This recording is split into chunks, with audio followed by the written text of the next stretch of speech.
The same weekend I walked across the stage to collect my diploma. Summa cum laude, 4 years of overnight shifts at a gas station. My parents threw a party for 40 guests. Champagne, fairy lights, a custom cake with gold lettering. None of it was for me. It was my sister's engagement party. My chair in the auditorium stayed empty, and my mother's only text that night was, "Sorry, honey, Kendra needed us more. You understand." 7 years later, my mother saw my penthouse on Instagram, and suddenly, I was darling again. What she didn't know was that I'd been waiting, not for revenge, but for the truth to finally have a room big enough to stand in. When I showed up to that family dinner, I brought a manila envelope. What was inside changed everything, but not the way my mother planned. Before I go on, if this story resonates with you, hit like and subscribe, but only if you genuinely connect with it. Drop your city and local time in the comments. I'm Bryn, I'm 29, and I live in Raleigh, North Carolina. Now let me take you back 7 years, to the day an empty chair in the front row told me everything I needed to know. I grew up in Cooperton, Georgia, the kind of town where everyone knows your last name before your first. The Myers family lived in a yellow ranch house on Pecan Lane. 4 bedrooms, 1 bathroom, and a refrigerator covered in Kendra's face. Kendra is 3 years older than me. Prom queen, homecoming court, captain of the dance team. Every Friday our mother, Donna, would post a new photo album on Facebook. My beautiful girl at the fall formal. My star shining bright. You'd think she only had one daughter. I wasn't invisible, I was just convenient. I worked the 11 to 7 shift at the Shell station on Route 9, so I wouldn't need to ask for textbook money. I carried a 4.0 through all 4 years of high school. When I got the letter from NC State, full academic scholarship, I ran into the kitchen waving it like a flag. My mother glanced up from her phone.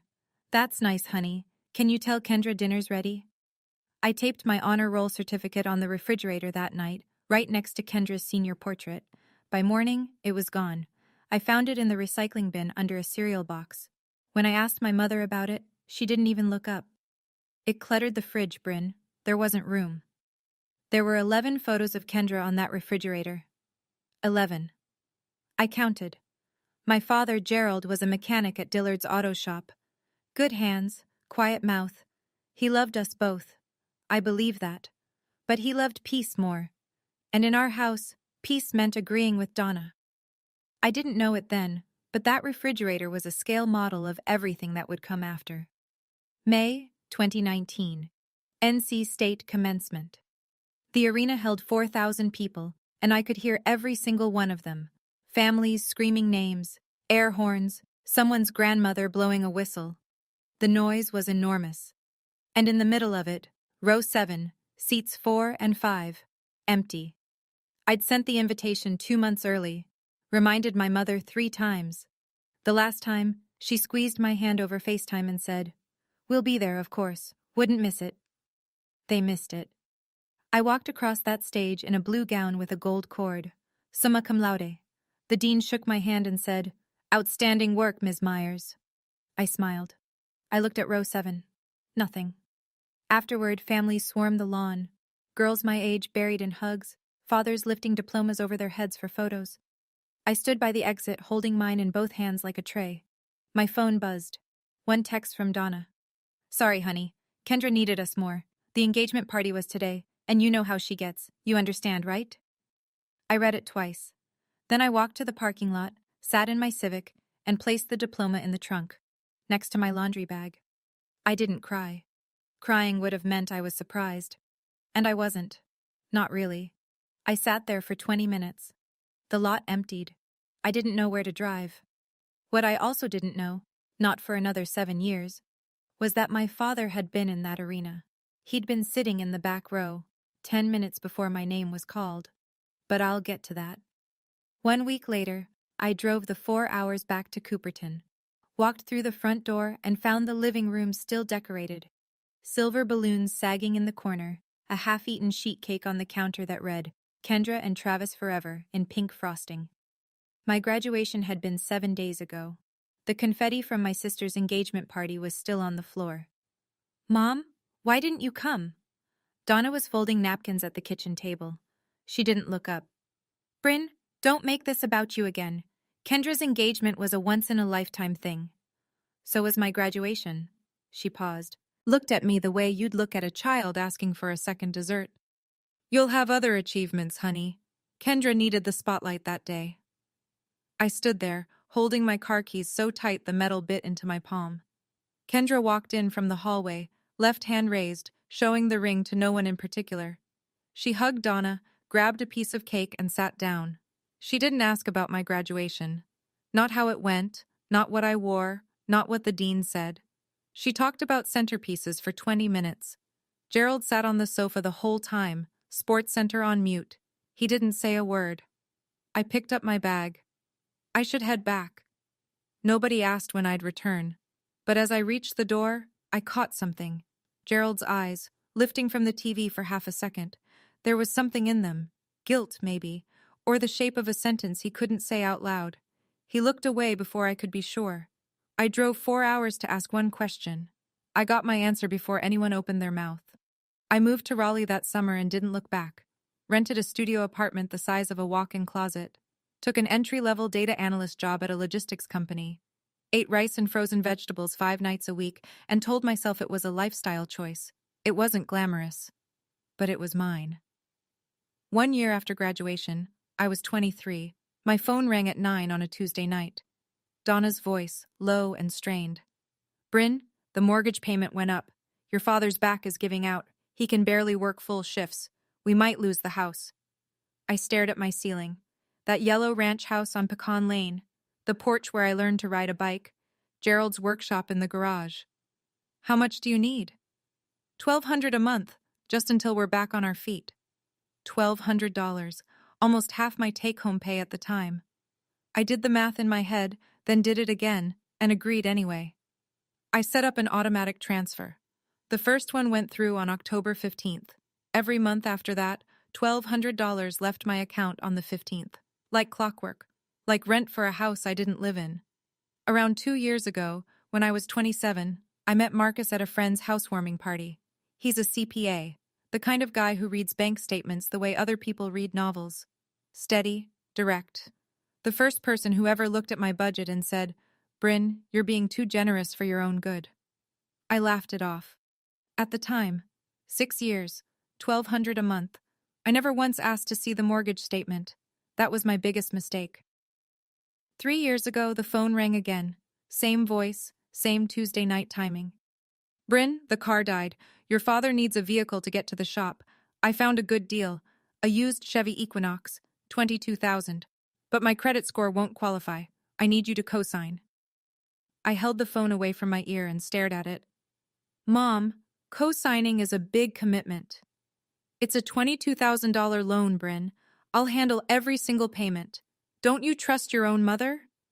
I thought about Gerald limping to the bus stop. I thought about the garage where he taught me how to change a tire when I was 12. I signed the papers the following week. For the first 2 years, Donna paid on time. Never missed a due date. I almost forgot the loan existed. Then, 6 months ago, I got a notice from the bank. Late payment. 14 days overdue. I texted Donna. Mom, the car payment was late. Is everything okay? Just a hiccup, honey. Don't worry about it. 2 months later, another notice. 19 days late. Mom, this is affecting my credit. Bryn, I said I'll handle it. You're making a big deal out of nothing. But it wasn't nothing. Marcus explained it to me one night over takeout. Every late payment hits your credit report. If your score drops below the threshold, it could trigger a review on your mortgage. My mortgage. The one on the penthouse I'd just closed on 6 months earlier. The biggest purchase of my life. Donna had my signature on a loan, and she was starting to use it like a leash. I sat at my kitchen counter one night and did what I do best. I ran the numbers. 72 monthly transfers at $1,200. That's $86,400. Sent to my parents over 6 years, for a mortgage. Then there was the cosign. $22,000 with my name on it, and a payment schedule that was starting to slip. My credit score had already dropped 11 points in 3 months. Marcus pulled up my mortgage agreement and pointed to a clause. If my credit fell below a certain threshold within the first 2 years of the loan, the lender could initiate a review. Not automatic foreclosure, but enough to trigger questions I didn't want to answer. I loved that penthouse, not because it cost $990,000, not because of the view from the 14th floor. I loved it because it was the first place I'd ever walked into and thought, I built this. No one gave it to me. No one co-signed for me. No one's name is on the deed but mine. And now it was at risk because my mother couldn't, or wouldn't, make a car payment on time. I noticed something else that week. Donna had unfollowed me on Facebook months ago, but she still followed my Instagram, the account I barely used. Until the penthouse photo. I leaned back in my chair and said it out loud, just to hear how it sounded. I've been their ATM for 6 years. Marcus didn't respond. He didn't have to. If I kept going, I'd lose the penthouse. I'd lose my credit. I'd lose everything I'd built with my own hands. But losing money wasn't what finally made me act. What happened next was 4 months before the dinner. The calls started coming twice a week. Kendra's going through a rough patch. Travis lost his job. Did I tell you that? Everything's so expensive now, Bryn. Each call followed the same rhythm. Donna would start soft, build to a request, and finish with a guilt trip wrapped in silk. Mom, I'm already sending $1,200 a month. I know, baby, but family helps family. What about Kendra helping herself? The line went quiet. When Donna spoke again, her voice had dropped 2 degrees. Don't be cruel. She's your sister. I'm not being cruel. I'm asking a question. You know, Bryn, your father could barely walk last winter, and here you are counting pennies from your fancy apartment. It's not a fancy, after everything we've done for you. I closed my eyes. There it was, the script. Every time I pushed back, Donna either cried or invoked Gerald's pain. If I asked why, she cried. If I asked how much, she gave a number. I started noticing the pattern. Gerald was never on these calls, not once. When I asked to speak to him, Donna would say, he's resting, or he's in the garage, always a reason. One Tuesday, I tried calling Gerald's cell directly. It went to voicemail. I left a message. He never called back. That was when I started to wonder, was Gerald choosing silence, or was the silence chosen for him? My mother had a rule I'd never put into words before. She controlled who talked to whom, when, and about what. Every conversation in the Myers family went through Donna first. I was starting to see the pattern, but I didn't see the full picture yet. Tax season. Marcus and I sat on the living room floor surrounded by W-2s, receipts, and a laptop showing my bank account. He scrolled through the transfers and frowned. Why are you still sending $1,200 a month to your parents? Mortgage help, you know that. Right, for a house in rural Georgia. He pulled up Zillow on his phone. What's their address? I told him. He typed it in, turned the screen toward me. The house on Pecan Lane. Estimated value, $185,000. Built 1996. Last sold, 1998. Marcus leaned forward. A house like that, bought in the late 90s in Cooperton, Georgia. What do you think the original mortgage was? I don't know. Maybe $120,000? On a 30-year fixed? The payment would have been under $800 a month, and that's before they've paid it down for 20-plus years. He set the phone on the coffee table. Bryn, you're sending more than their likely payment. I stared at the screen.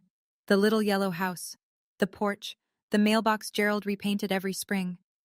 There's a chance, Marcus said carefully, that the house is already paid off. I didn't answer. Something was shifting inside my chest. Not anger yet, but the shape of it.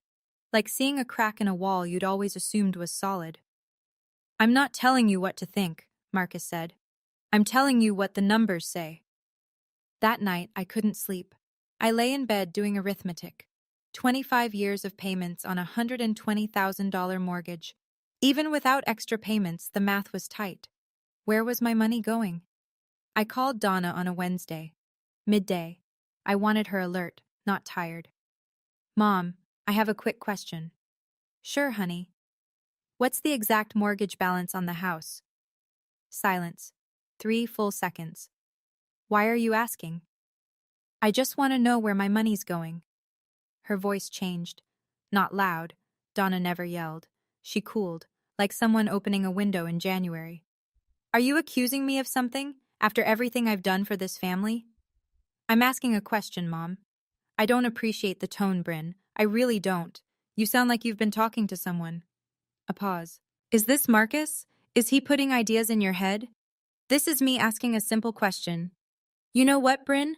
I've got a lot on my plate right now. Your sister's barely keeping it together, your father's health is a mess, and I might not even be able to make the car payment this month.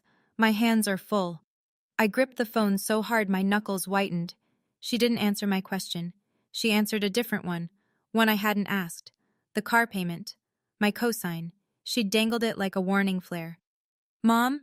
I have to go. Kendra's calling on the other line. Click. I sat on the edge of my bed, hands flat on my knees, breathing slow. She didn't give me a number. She didn't say the balance was 50,000 or 10,000 or anything at all. She pivoted to tears, then to blame, then to a threat, all in under 2 minutes. My mother had just used a car loan to keep me in line. And that's when I knew. This wasn't about helping family. This was leverage. Okay, I need to pause here for a second. Did you catch that? My mother never answered the mortgage question. She went straight to a threat about the car payment. Why do you think she reacted that hard to a simple number? Where do you think that money's been going for 6 years? Drop your predictions in the comments. I'm genuinely curious if you see what I didn't see for way too long. Hit like if you're still here with me. All right, back to the story. Because what happened next changed everything. 3 months before the dinner, a Saturday morning, Marcus came into the kitchen holding his laptop like a serving tray. Sit down. I sat. He'd pulled up the public county records for Cooperton, Georgia. Property tax filings, deed transfers, lien history. All of it free, all of it online. With my permission, he'd searched the Myers household. He turned the screen toward me. The house on Pecan Lane. Mortgage status, satisfied. Payoff date, March 2019. No liens, no HELOC, no second mortgage. March 2019. I started sending money in October 2019. The house had been paid off for 7 months before my mother ever called me asking for help. Marcus printed the property deed record, slid it across the table. I looked at it the way you look at an X-ray when the doctor's face has already told you the news. $86,400. 6 years of transfers. For a mortgage that didn't exist. I didn't say anything. I stood up, put on my running shoes, and ran for 45 minutes through downtown Raleigh. I passed the coffee shop where Marcus had first told me I was too generous. I passed the park where I'd sat on a bench last Thanksgiving and called Gerald, only to get voicemail. I ran until my legs burned and my mind went quiet. When I came back, Marcus was still at the table. Same seat, same screen open. Whatever you decide, he said. I'm here. I poured a glass of water and drank it standing up.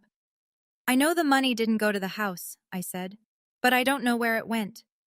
The answer came from someone I didn't expect, and it came with a phone call I almost didn't take.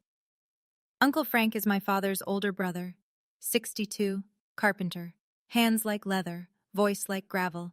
He's the kind of man who says 3 words when most people need 30. He'd stayed in touch with me after graduation. A text on my birthday, a call at Christmas. Never much, but always there. So when his name lit up my phone on a random Thursday afternoon, I picked up fast. Bryn, can we talk? Just you and me? Of course, Uncle Frank. He cleared his throat.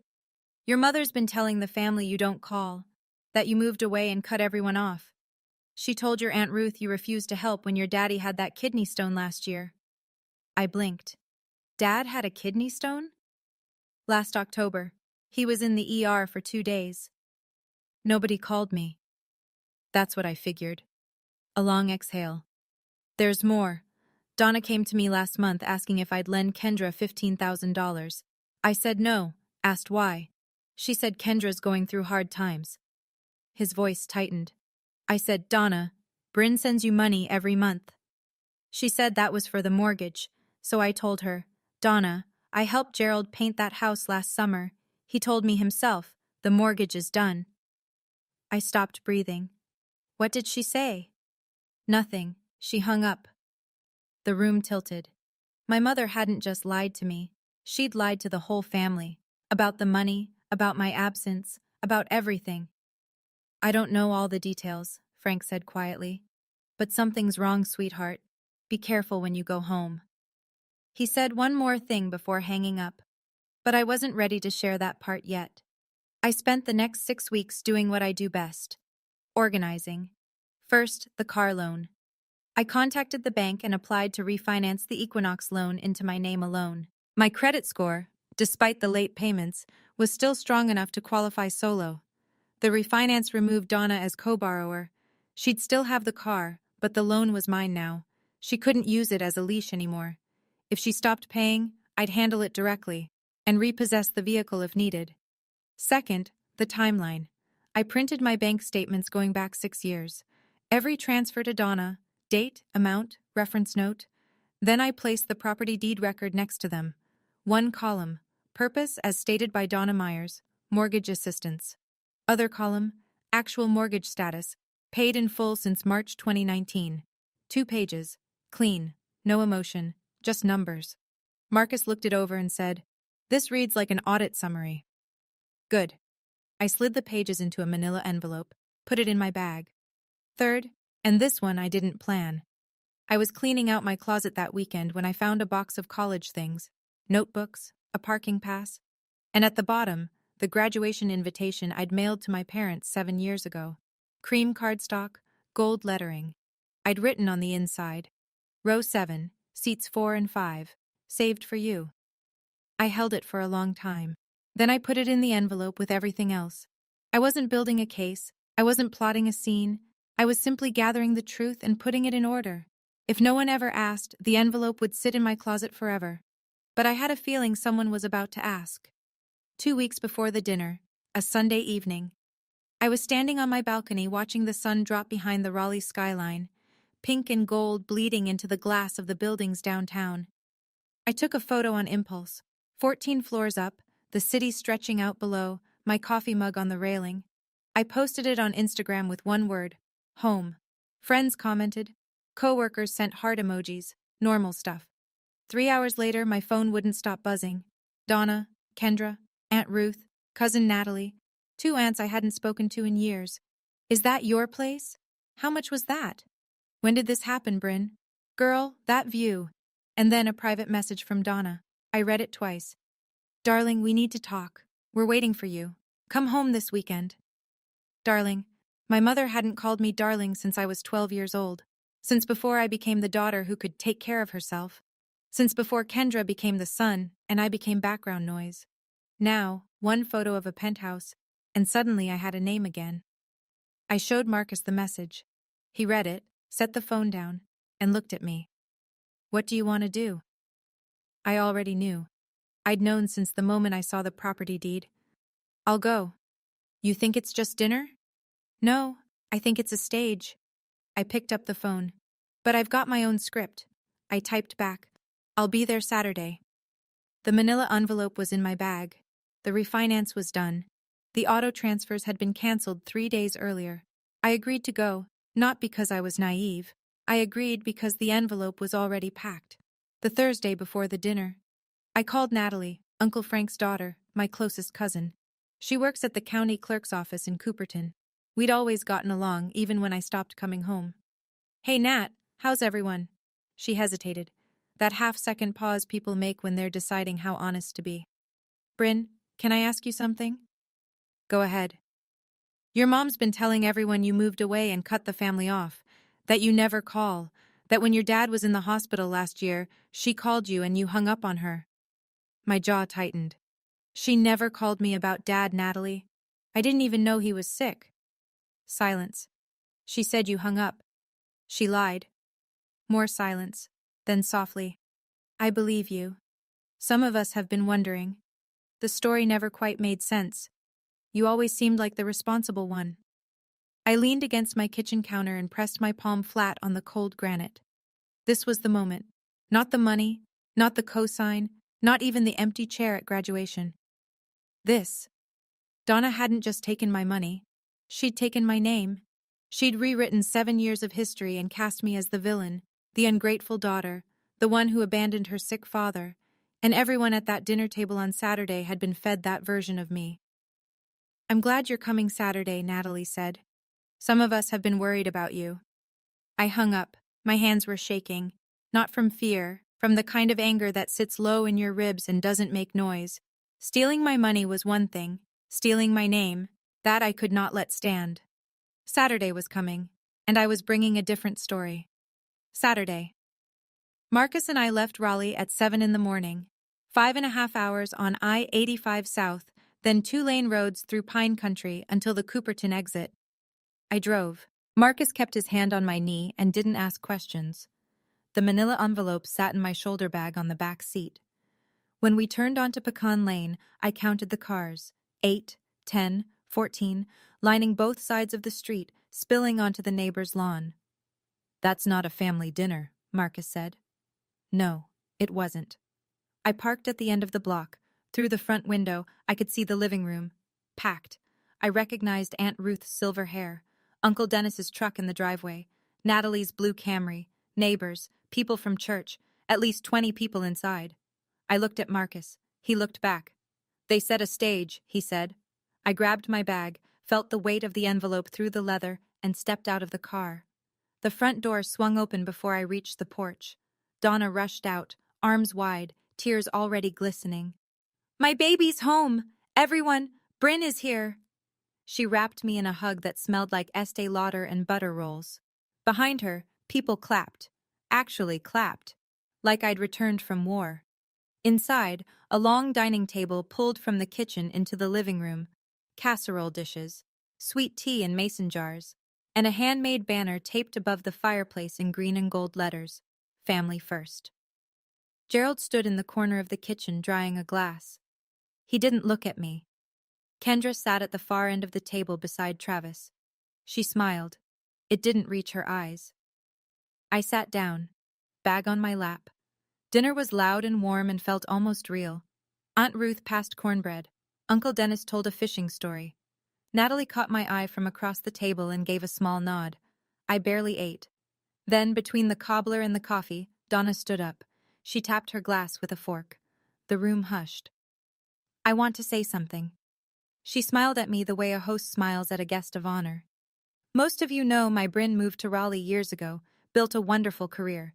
And just recently, did y'all see that Instagram? She bought herself a beautiful penthouse." A few people murmured. Someone whistled. "I always knew she'd make it," Donna said. "She gets her drive from me." Marcus's hand found my knee under the table. He squeezed once, then the pivot.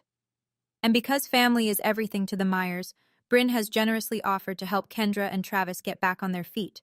They've had a hard year, Travis between jobs, the house situation, and Bryn has already said she wants to step up." I had not said that. I had never said that. Not in a text, not on a call, not in any universe. But the room didn't know that. They clapped. Kendra dabbed her eyes with a napkin. Travis nodded slowly, like a man receiving communion. Donna turned to me. That smile. That warm, practiced, airtight smile. "Honey, do you want to say a few words?" 23 faces turned toward me. The room was silent except for the tick of the kitchen clock and the hum of the refrigerator. The same refrigerator that once held 11 photos of Kendra and none of me. My mother had written my lines, but I brought my own script. Before I could speak, Kendra stood up. Her chair scraped the floor. Her mascara was already running, either real tears or a very early start. "I just want to say," she began, voice cracking, "this has been the hardest year of my life." She told the room about Travis losing his real estate job, about falling behind on the house payments, about lying awake wondering how she'd keep her 2 girls, Lily, 5, and June, 3, in the same school district. She didn't mention why Travis lost his job. She didn't mention the gambling. She didn't mention what I'd later learn about the DUI. Aunt Ruth reached across the table and squeezed Kendra's hand. "Oh, honey, that's terrible." Uncle Dennis looked at me. "Bryn, you gotta help your sister. That's what family does." Cousin Natalie said nothing. She watched. The room folded around me like a closing fist. Every pair of eyes carried the same expectation. 23 people who'd been told I was the absent daughter, the one who disappeared, and now here was my chance to prove I still had a heart. Donna placed her hand on my shoulder. Gentle, firm. The weight of it was precise. "You'll do the right thing, won't you, baby?" I looked around the table. Aunt Ruth, Uncle Dennis, the neighbors from church, Gerald, standing in the kitchen doorway, staring at the floor. Then I looked at Marcus. He was calm. His eyes said what his mouth didn't. "You've got everything you need." I stood up. Donna beamed. Kendra clutched her napkin. Travis straightened in his chair. They thought I was about to say, "Of course, anything for family." I reached into my bag and pulled out the manila envelope. I opened the envelope slowly. No rush. I pulled out 2 sheets of paper and held them at my side. "Before I say anything, I want everyone in this room to know something." My voice was steady. I'd practiced this in the mirror. Not the words, just the breathing. For 6 years, I have been sending $1,200 every month to Mom and Dad. She told me it was for the mortgage on this house. I looked at Donna. She was still smiling, but it had frozen. "According to the public county records for Cooperton, Georgia, this house has been paid in full since March 2019. I handed the first page to Uncle Frank, who sat nearest to me. The property deed record. He put on his reading glasses, scanned it, and nodded once. "That's $86,400 over 6 years, I continued. "I don't know exactly where every dollar went, but I know, and now you know, that it did not go to this house." The room went still. The kind of still where you can hear someone swallow. Aunt Ruth turned to Donna. Uncle Dennis lowered his fork. The neighbor from church looked at her husband. Donna's smile vanished. "Bryn, this isn't the time." "You chose the time, Mom." My voice didn't waver. "You invited everyone here. You told them I offered to bankroll Kendra. That was a lie, so now they can hear the truth." I held up the second page, the timeline, dates, dollar amounts, stated purpose versus actual mortgage status, clean columns, no commentary. "I printed this for anyone who wants to see it. I'm not asking anyone to take sides. I'm asking you to look at the numbers." I set both pages on the table and sat down. Uncle Frank stood first, his chair pushed back hard enough to bump the wall. "Donna, is this true?" His voice was flat and heavy. "Gerald told me himself the mortgage was done. I asked you about it last month and you hung up on me." Gerald didn't move. His eyes stayed on the floor, but he didn't deny it. Aunt Ruth picked up the timeline sheet. "Read it slowly. Put it down." Looked at Donna the way you look at someone you just realized you don't know. "Donna, where did that girl's money go?" Donna's hands were trembling. This is a family matter. Bryn is airing dirty laundry in front of—" "You invited us, Aunt Donna." Natalie's voice cut clean across the room. "You invited us here to watch her say yes. You don't get to call it dirty laundry when she says no." 2 of the church neighbors exchanged a glance and quietly picked up their coats. Donna turned to Kendra, looking for support, a lifeline, anything. Kendra wouldn't meet her eyes. She was staring at the timeline on the table, lips pressed together, doing math she'd clearly never done before. Travis stood up without a word and walked out the front door. The screen banged shut behind him. Nobody stopped him. Nobody tried. Donna sank into her chair. For the first time in the entire story, she had no script, no pivot, no tears on cue. Uncle Frank picked up the property deed and held it where everyone could see. "You told the whole family this girl abandoned you. You told Ruth she hung up when Gerald was in the hospital." He shook his head. "Looks to me like it's been the other way around." Donna opened her mouth. Nothing came out. But I wasn't done. I know that last part was heavy.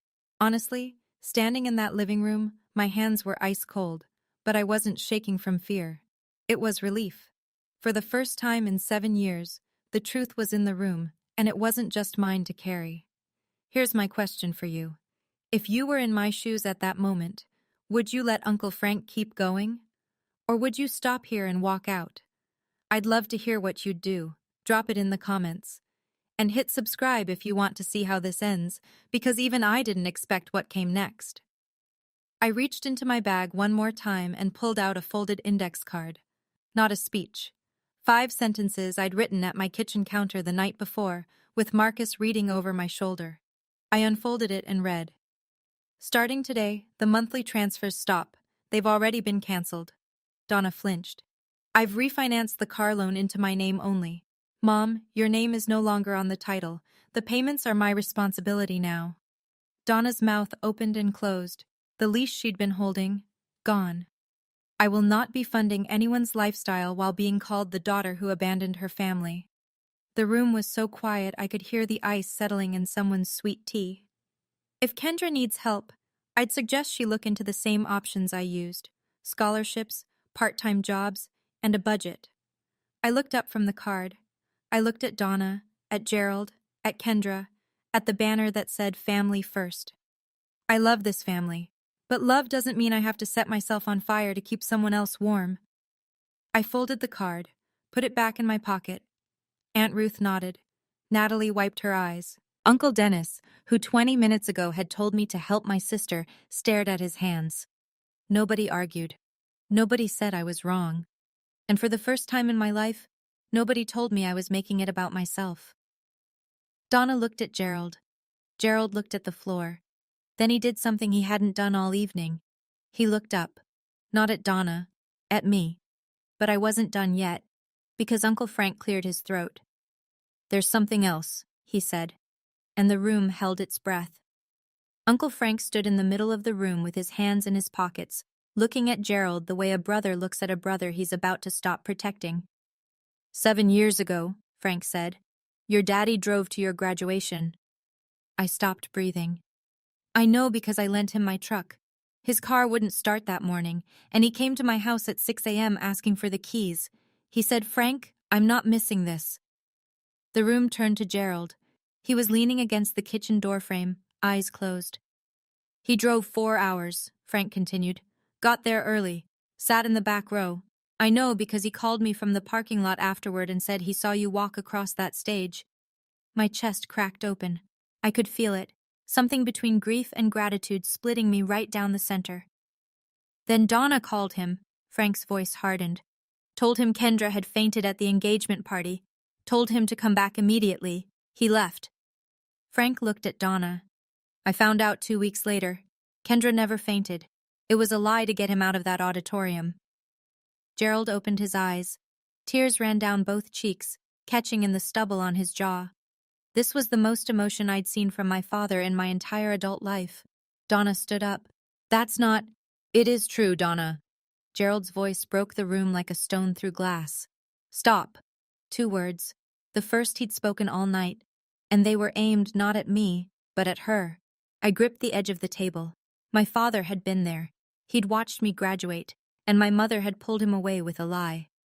"I should have stayed, baby girl," Gerald whispered. "I should have stayed." The room was still reeling, people whispering, Aunt Ruth pressing a napkin to her eyes, when Natalie stood up from the far end of the table. "Since we're being honest tonight," she said, "there's one more thing Aunt Donna didn't mention." The room pivoted. Natalie wasn't loud. She didn't need to be. She had the same steady energy as her father. 3 months ago, Travis Hadley was arrested for driving under the influence. He was processed through the county clerk's office. She paused. "I handled the paperwork. Aunt Donna posted his bail that same night." The silence hit different this time. This wasn't about money or mortgages. This was about trust. Kendra turned to Donna, her face drained white. "What?" Travis had come back inside and was standing near the door. He went red from the collar up. Kendra stood. "You were arrested? 3 months ago?" Travis said nothing. Kendra spun toward Donna. "You knew? You bailed him out and didn't tell me?" Donna raised both hands. "I was protecting this family." "No, Donna." Uncle Frank's voice was granite. "You were protecting an image. There's a difference." Donna collapsed back into her chair. The banner above her head, "Family First," hung there like a caption no one believed anymore. For the first time in my memory, my mother didn't have a rebuttal. No tears, no deflection, no "after everything I've done." Just silence, and a tablecloth she kept smoothing with both hands, over and over, like she could press the wrinkles out of the evening. I looked around that room, at the faces of people who had, until 15 minutes ago, believed I was the problem. Now they were looking at Donna, and she had nowhere left to turn. Things moved quickly after that. Uncle Frank put his hand on Gerald's shoulder. "Come on, brother, let's go get a coffee." Gerald hesitated, looked at Donna, then looked at me. Then he did something I'd never seen him do in 30 years of marriage. He chose someone other than Donna. He picked up his jacket and walked out the front door with Frank. The screen door closed softly behind them. No slam, just a click. But it echoed. Aunt Ruth came over and held both my hands. "We didn't know, sweetheart. I'm so sorry. If I'd had any idea." Uncle Dennis stood behind her, arms crossed, shaking his head. "Donna told us you'd gone cold. I should have called you myself." Natalie hugged me at the door. "You did the right thing. I know it doesn't feel like it right now." It didn't, and it did, both at the same time. Kendra hadn't moved from her chair. She sat with her hands flat on the table, staring at the timeline sheet I'd left there. Her mascara was ruined, real this time. Not performance tears, processing tears. Travis was already gone. His truck pulled out of the driveway while Aunt Ruth was still talking. 3 church neighbors slipped out without a word. One of them, Mrs. Gentry, who'd known our family for 20 years, stopped beside me on the porch and said quietly, "You did the right thing, hun." Inside, Donna sat alone at the head of the table. The cobbler was cold. The sweet tea had gone watery. The banner above her read, "Family First" in handmade letters, and she sat beneath it like a queen in an empty court. Nobody was clapping anymore. Sunday morning, Marcus and I were loading the car outside Uncle Frank's house, where we'd spent the night. The sun was barely up. The air smelled like red clay and pine. Gerald appeared at the end of the driveway. No truck. He'd walked from Frank's kitchen, coffee in hand, wearing the same flannel from last night. He sat down on the porch step. I sat beside him. Marcus went inside without being asked. We sat in silence for a full minute. Gerald held his cup with both hands like it was the only warm thing left in the world. "I don't expect you to forgive me," he said. I waited. "I was at your graduation. I saw you walk across that stage. You looked—" He swallowed. "You looked proud. And I left. I left because your mother said—" He stopped, shook his head. "No. I left because I was a coward." I didn't argue with him. He wasn't wrong. "I knew about the money," he said. "Not all of it, but enough. Donna would mention things. Bryn's helping out. Bryn's sending extra this month. I never asked where it went. I should have." "Yeah," I said. "You should have." He nodded. No excuses. No justification. Just a man sitting with the full weight of what he didn't do. I looked at the pine trees lining the street. At the mailbox he used to repaint every spring. "If you want to talk," I said, "call me on Tuesdays. Just you, not through Mom." He looked at me, eyes red, but steady. "Tuesdays. Your voice, not hers. That's where we start." He reached over and squeezed my hand once. Quick, rough, the way a man does when he doesn't trust himself to do more. We started there. I was closing the trunk when Kendra appeared at the end of the driveway. Eyes swollen, no makeup, hair pulled back in a way I hadn't seen since we were teenagers. She looked smaller than I remembered. "Did you know Mom bailed Travis out and didn't tell me?" Her voice was raw. "No, I found out the same time you did." 3 months. She shook her head. 3 months she kept that from me. In my own house. I leaned against the car and let her talk. "I didn't know the house was paid off either, Bryn. She told me you offered the money, that you wanted to help. She said it was your idea." "And you never asked me directly?" Kendra flinched, then nodded. "No, I didn't." "She told me you didn't need help. She told you I volunteered. She told the family I disappeared." I crossed my arms. Everyone got a different story. That's how she kept the whole thing running. Kendra stared at the ground for a long time. When she looked up, her eyes were wet but focused. "What do I do now?" "That's not my question to answer, Kendra. But I'd start by looking at your own bank statements." She pressed her lips together, nodded. I opened the car door, paused. "I don't hate you. I need you to hear that. But I'm done carrying both of us." She didn't respond right away. Then quietly, I wouldn't blame you if you did. I got in the car. Marcus was already in the passenger seat pretending to check his phone.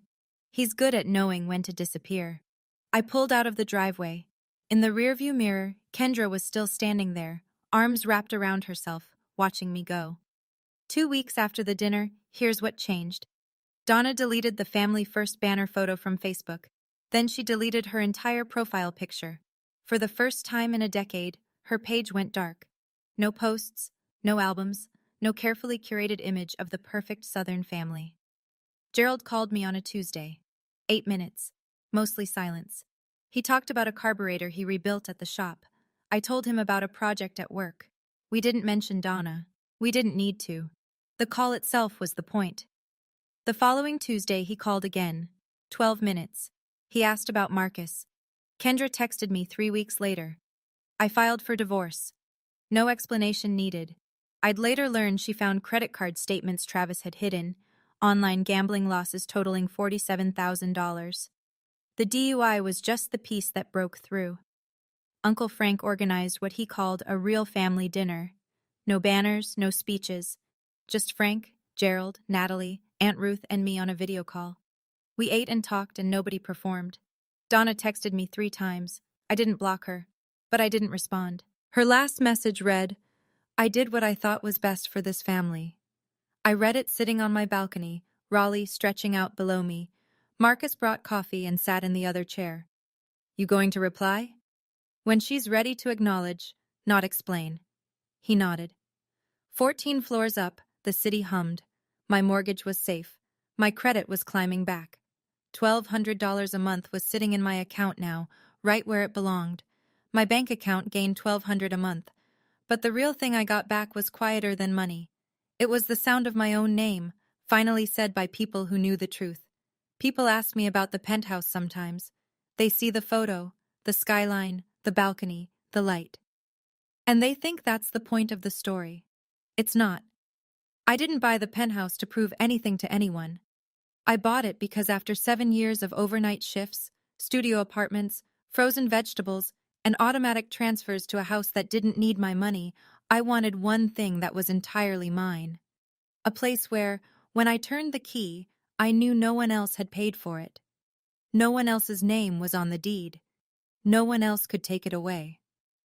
The word I posted under that photo, home, wasn't a flex. It was the first time I'd used that word and meant it. Home wasn't Pecan Lane anymore. Home was a place I'd built myself, brick by brick, paycheck by paycheck, while my family looked the other way. Last week I was unpacking the last box from my closet. At the bottom, under a tangle of old chargers and college notebooks, I found the graduation invitation again. The cream cardstock, the gold lettering, and my handwriting on the inside. Row 7, seats 4 and 5, saved for you. I stood in the living room holding it, 14 floors of city light coming through the windows, and I realized I wasn't sad anymore. I wasn't angry. I was just done carrying it. I put the invitation on the bookshelf next to a photo of Marcus and me at a friend's wedding and a postcard from Uncle Frank. Not to remember the pain, to remember the distance I'd traveled. The penthouse is 14 floors up, but the journey that got me here started in a parking lot where I stood alone with a diploma and nowhere to go. So where does everything stand now? Gerald and I talk on Tuesdays. The calls are getting longer, 15 minutes last week. He told me he's been going to the diner on Main Street by himself, which might not sound like much, but for a man who spent 30 years orbiting Donna's schedule, it's a revolution. He's not perfect. He spent 7 years watching and saying nothing. But he's trying, and trying counts, as long as it's consistent. Kendra reached out a month after the dinner. One text. "I started therapy." I wrote back, "That's good." Short, not cold, just honest. I'm not ready to rebuild with Kendra yet. She accepted the money for years and never once asked where it came from. She's not the villain of this story, but she's not innocent either. We'll see. The door's not locked, but it's not open wide. Marcus and I are solid. He doesn't bring up the dinner unless I do. Some nights we sit on the balcony and say nothing. Those are my favorite evenings. And Donna, she hasn't reached out in a way that feels real. Her texts are still wrapped in justification. I was trying to keep this family together. You don't know the pressure I was under. None of it starts with I was wrong. I'm not waiting for a perfect apology. I know she may never give one. But the minimum is acknowledgement, not explanation, not deflection, not repackaging, just, I lied and it hurt you. Until that happens, the door stays where it is. Boundaries don't require the other person's approval, they only require yours. I learned that at 29, sitting in a living room full of people who finally heard the truth.